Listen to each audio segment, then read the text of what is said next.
ओम नमः शिवाय। शिव जी सदा सहाय। ओम नमः शिवाय। गुरु जी सदा सहाय। बाणासुर की तपस्या और उसे शिव द्वारा वर प्राप्ति, शिव का गणों और पुत्रों सहित उसके नगर में निवास करना, बाण पुत्री उषा का रात के समय स्वप्न में अनिरुद्ध के साथ मिलन, चित्रलेखा द्वारा अनिरुद्ध का द्वारका से अपहरण, बाणा का अनिरुद्ध को नागपाश में बांधना, दुर्गा के स्तवन से अनिरुद्ध का बंधन मुक्त होना, नारद द्वारा समाचार पाकर श्री कृष्ण की शोणितपुर पर चढ़ाई, शिव के साथ उनका घोर युद्ध, शिव की आज्ञा से श्री कृष्ण का उन्हें जगम शास्त्र से मोहित करके बाण की सेना का संहार करना। व्यास जी बोले, सर्वज्ञ सनत कुमार जी, आपने अनुग्रह करके प्रेम पूर्वक ऐसी अद्भुत और सुंदर कथा सुनाई है जो शंकर की कृपा से ओतप्रोत है। अब मुझे शशि मौलिक के उस उत्तम चरित्र के श्रवण करने की इच्छा है जिसमें उन्होंने प्रसन्न होकर बाणासुर को गणाध्यक्ष पद प्रदान किया था। सनत कुमार जी ने कहा, व्यास जी, परमात्मा शंभु की उस कथा को जिसमें उन्होंने प्रसन्न होकर बाणासुर को गण नायक बनाया था, आदर पूर्वक श्रवण करो। इसी प्रसंग में महाप्रभु शंकर का वह सुंदर चरित्र भी आएगा जिसमें उन्होंने बाणासुर पर अनुग्रह करके श्री कृष्ण के साथ संग्राम किया था। व्यास जी, दक्ष प्रजापति की 13 कन्याएं कश्यप मुनि की पत्नियां थीं। वे सब की सब पतिव्रता तथा सुशील थीं। उनमें दीति सबसे बड़ी थी, जिसके लड़के दैत्य कहलाते हैं। अन्य पत्नियों से भी देवता तथा चराचर सहित समस्त प्राणी पुत्र रूप से उत्पन्न हुए थे। ज्येष्ठ पत्नी दीति के गर्भ से सर्वप्रथम 2 महाबली पुत्र पैदा हुए। उनमें हिरण्यकश्यपु ज्येष्ठ था और उसके छोटे भाई का नाम हिरण्याक्ष था। हिरण्यकश्यप के 4 पुत्र हुए। उन दैत्य श्रेष्ठों का क्रमश हाद, अनुहाद, संहाद और प्रहलाद नाम था। उनमें प्रहलाद जितेंद्रिय तथा महान विष्णु भक्त हुए। उनका नाश करने के लिए कोई भी दैत्य समर्थ न हो सका। प्रहलाद का पुत्र लोचन हुआ। वह दानियों में सर्वश्रेष्ठ था। उनमें उसने विप्र रूप से याचना करने वाले इंद्र को अपना सिर ही दे डाला था। उसका पुत्र बलि हुआ। यह महादानी और शिव भक्त था। इसमें वामन रूपधारी विष्णु को सारी पृथ्वी दान कर दी थी। बलि का औरस पुत्र बाण हुआ। वे शिव भक्त मानी, उदार, बुद्धिमान, सत्य प्रतिज्ञ और सहस्त्रों का दान करने वाला था।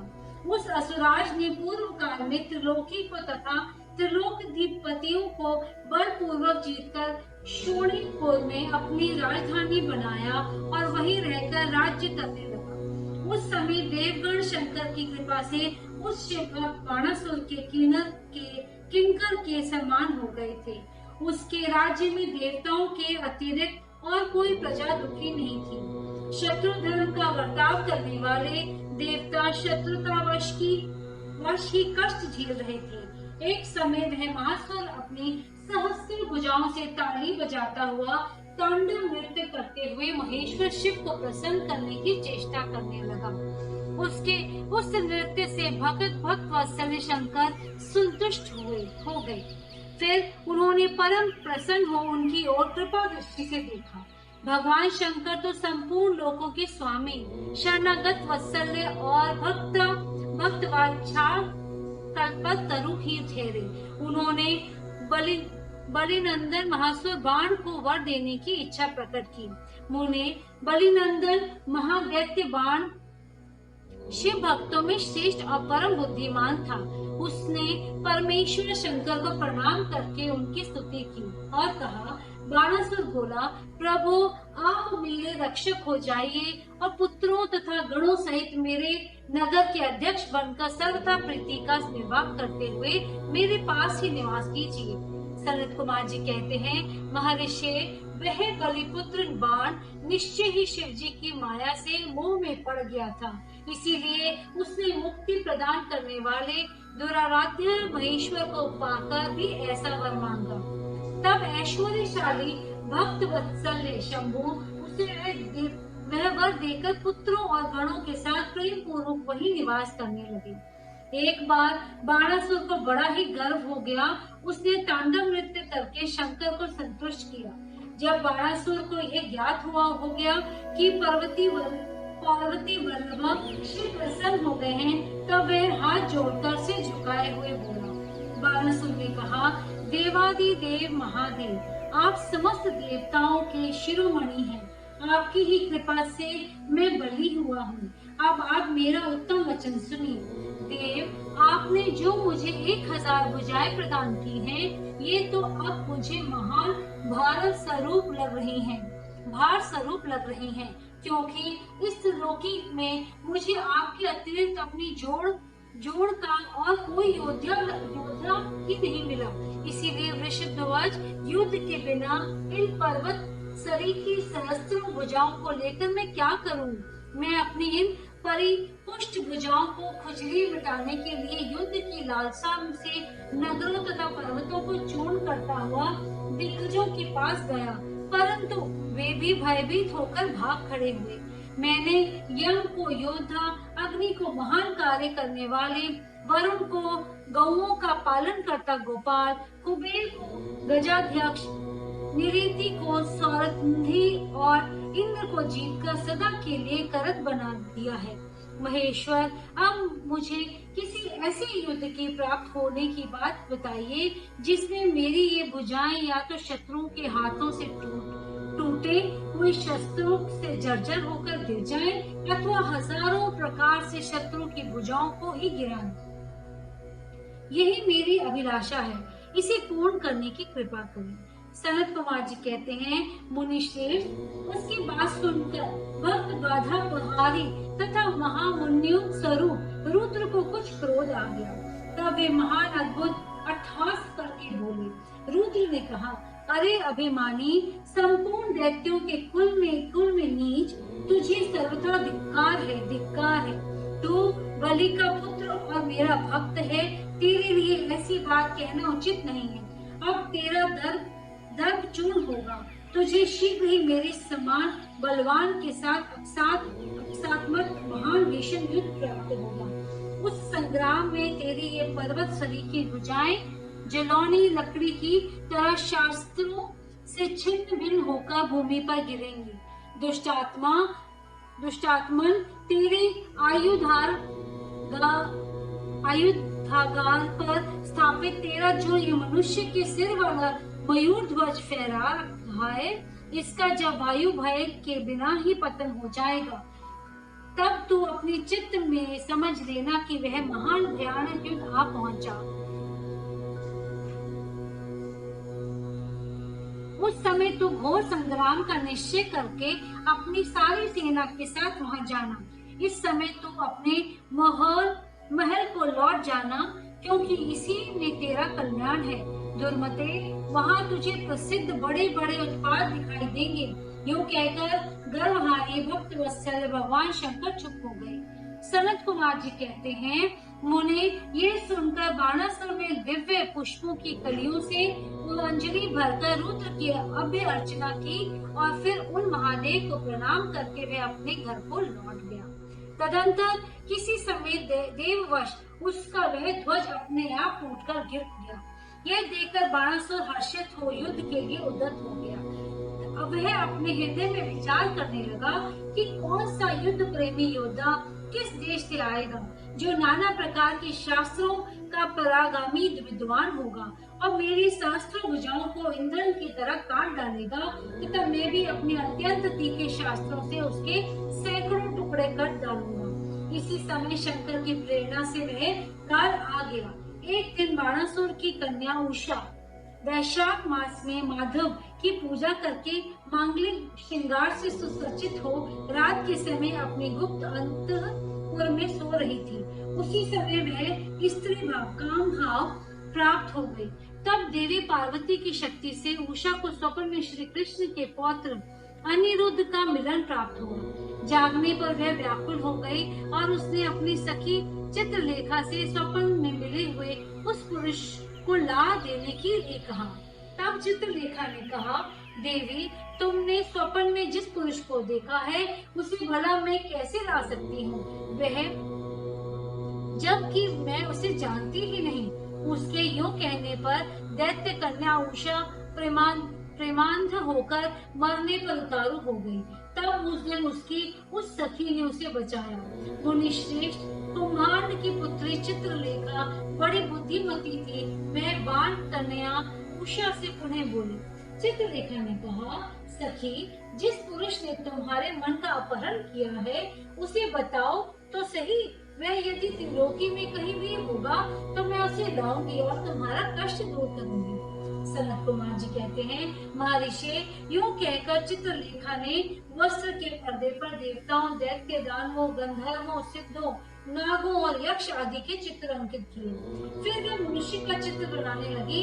उसमें वृषणी वशियों का प्रकरण आरंभ होने पर उसने शूर, वसुदेव, राम, कृष्ण और नर श्रेष्ठ प्रद्युम्न का चित्र बनाया। फिर जब उसने प्रद्युम्न नंदन अनिरुद्ध का चित्र खींचा तब उसे देखकर उषा लज्जित हो गई। उसका मुख अवनत हो गया और हृदय हर्ष से परिपूर्ण हो गया। उषा ने कहा, सखी, रात में जो मेरे पास आया था और जिसने शीघ्र ही मेरे चित्त रूपी रत्न को चुरा लिया है, वह चोर पुरुष यही है। तदंतर उषा के अनुरोध करने पर चित्रलेखा ज्येष्ठ कृष्ण चतुर्दशी को तीसरे पहर द्वारकापुरी पहुंचकर क्षण मात्र में ही पलंग पर बैठा हुआ अनिरुद्ध को महल में से उठा लाई। वह दिव्य योगिनी थी। उषा अपने प्रीतम को पाकर प्रसन्न हो गई। इधर अंतपुर के द्वार की रक्षा करने वाले बेटधारी पहरेदारों ने चेष्टाओं से तथा अनुमान से इस बात को लक्ष्य कर दिया। उन्होंने एक दिव्य शरीरधारी, दर्शनीय, साहसी तथा समरप्रिय नवयुवक को कन्या के साथ दुश्शीलता का आचरण करते हुए देख भी लिया।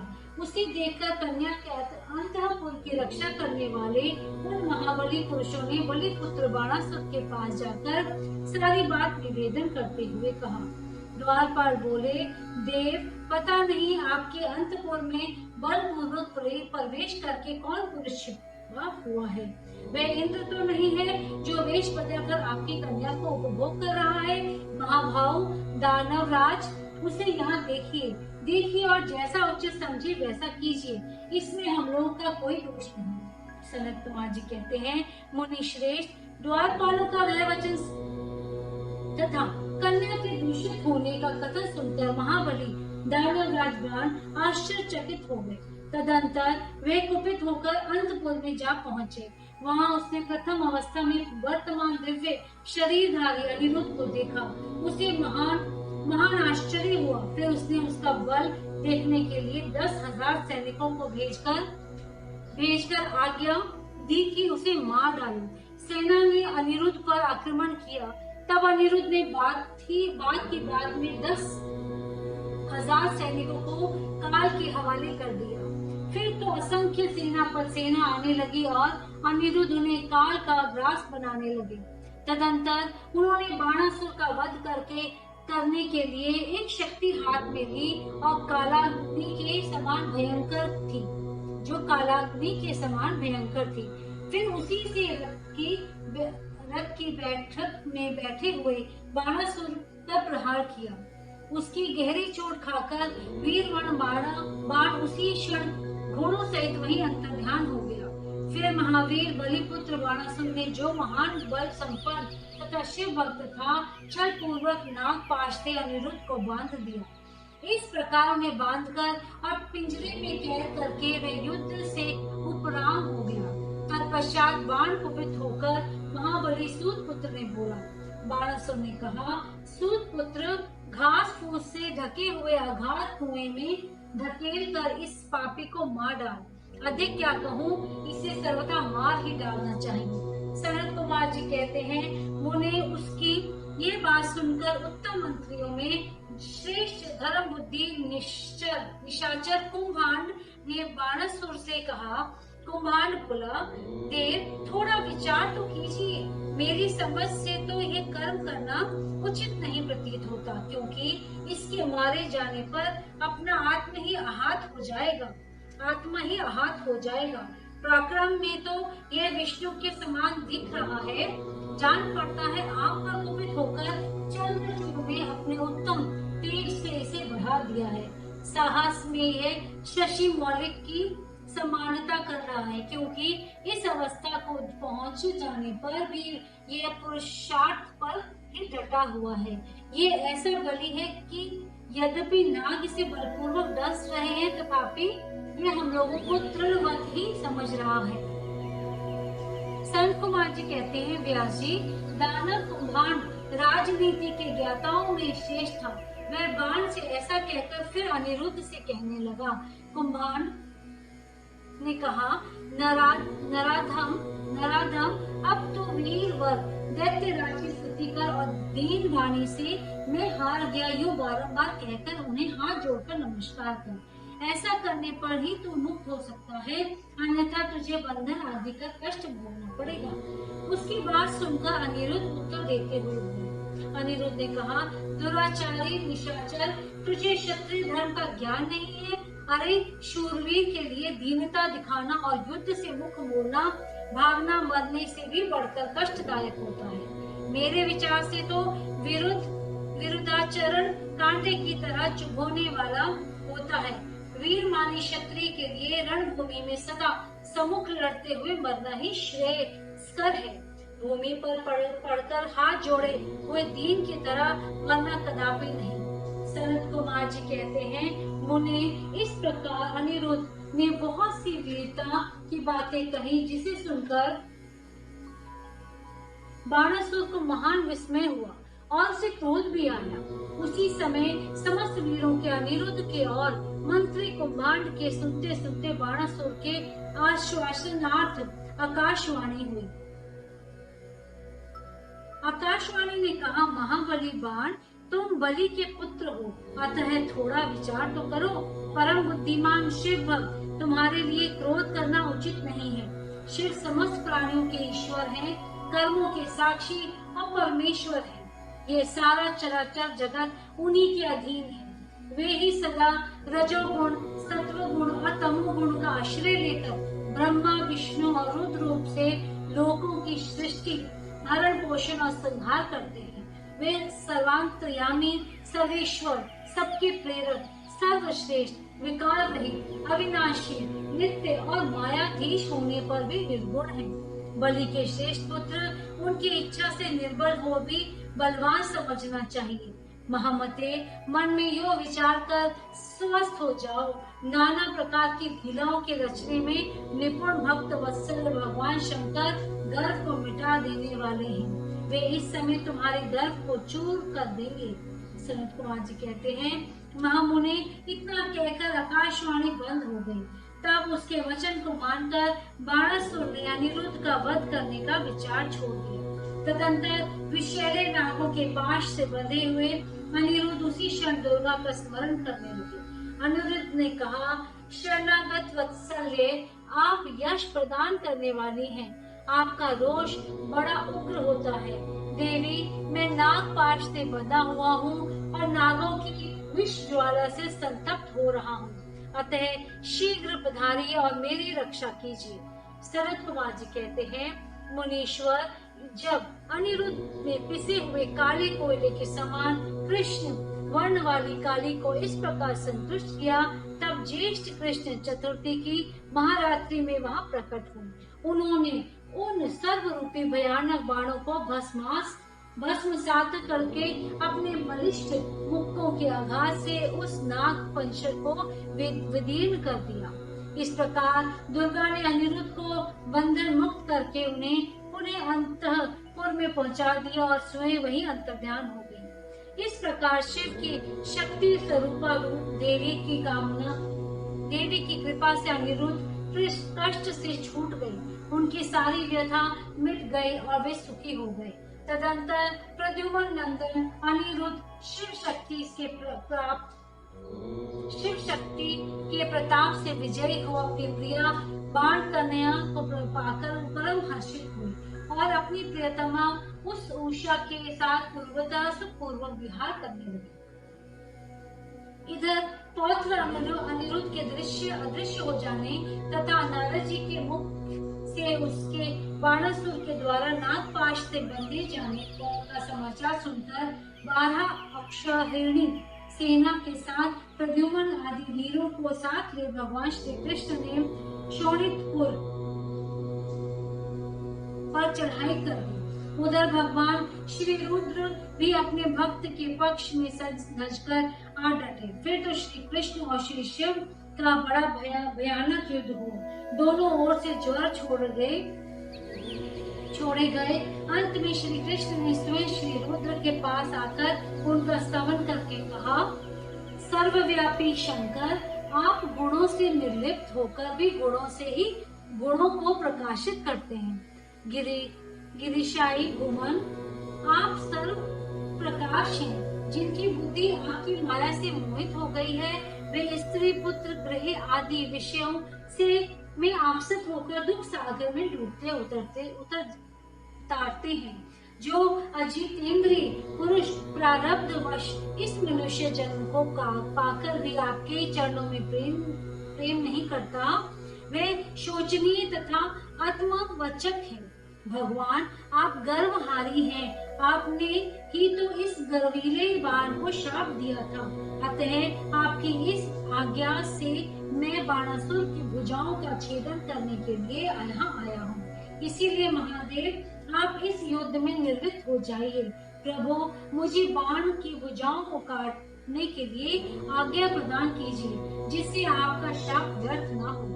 महेश्वर ने कहा, तात, आपने ठीक ही कहा है कि मैंने ही इस दैत्यराज को शाप दिया है और मेरी ही आज्ञा से आप बाणासुर की भुजाएं काटने के लिए यहाँ पधारे हैं। किंतु रमानाथ, हरे, क्या करूं? मैं तो सदा भक्तों के ही अधीन रहता हूँ। ऐसी दशा में वीर, मेरे देखते बाण की भुजाएं कैसे काटी जा सकती हैं? इसीलिए मेरी आज्ञा से आप पहले द्वारा मुझे जीवित कर दीजिए।